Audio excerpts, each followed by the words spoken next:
You finally pull into the driveway in a 5-star rated car, or sit down for your first day at a high-paying job you've pursued. These peaks extend into our personal lives too, like a perfect nostalgic reunion where you and your oldest friends feel exactly as you did a decade ago. But even at the height of the moment, a subtle anxiety often creeps in. You realize the dinner will end, the car will eventually break down, and the job might shift. There is a desperate internal urge to freeze the frame and keep everything exactly as it is. The decision that a fleeting joy must be made permanent creates an immediate friction with reality. Suffering begins in that gap between the way things are and the way we want them to stay. The physical world has its own rules. Within 2 years, any pristine car will begin to show its age, accumulating the small dents and mechanical wear that time demands. Professional security is equally fluid. Market shifts and corporate restructuring mean that any position, no matter how vital it feels today, can eventually be filled by someone else. Personal connections follow this same trajectory. Childhood memories can't be lived twice, and friends inevitably become preoccupied with the demands of their own busy lives. Trying to hold back the clock is a full-time job. Polishing the car, overanalyzing workplace shifts, or mourning the silence of an old group chat drains our mental reserves.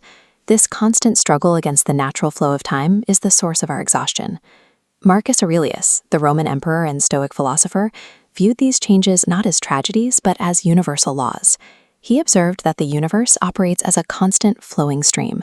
In this system, nothing is designed to be static. Within this current, some things are struggling to come into existence, while others are simultaneously rushing toward their own destruction. Aurelius noted a strict rule of existence.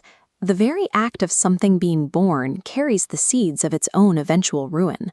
Attempting to force permanence within this naturally destructive stream is a fight against reality itself. To navigate this, Stoics use the analogy of a flying sparrow. It represents our relationship with the moments we value. The bird's nature is to be in motion. It enters our field of vision, offers a brief moment of beauty, and then continues its flight. Our instinct is to reach out and cage it, thinking that possession is the only way to keep the joy. But the sparrow was never meant to stay. Feeling heartbroken when it eventually flies away ignores the fact that movement is what the bird is. Our cars, our careers, and our social circles are all sparrows. They are beautiful elements of the landscape just passing through our vision.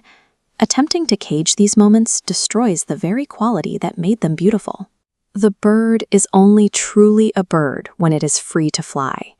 If every joy is destined to leave us, is it possible to live without the shadow of constant loss? The Stoics proposed a shift in identity. It requires abandoning the role of the owner who tries to control the world and becoming the spectator who simply observes it. A spectator doesn't try to stop the current. They take a step back onto the dry riverbank and watch the water move past, appreciating the rhythm of the flow without needing to own the river. By accepting that the moment is already leaving, the pressure to save it disappears. The result is a sharper, more vivid appreciation for the present. An owner spends their energy mourning the inevitable decay of their possessions. A spectator finds a quiet freedom in watching things arrive and depart. Marcus Aurelius applied this mindset while commanding the most powerful empire on earth. He held immense authority, yet he viewed his own reign as just another passing scene in the cosmic flow. We can apply this same lens to our daily lives. We can value the car, the job, and the friends for exactly as long as they remain in our sight, without the need to grab hold. We find peace when we stop trying to trap the sparrow. We can admire its flight, appreciate its song, and watch it disappear back into the sky with a sense of quiet gratitude.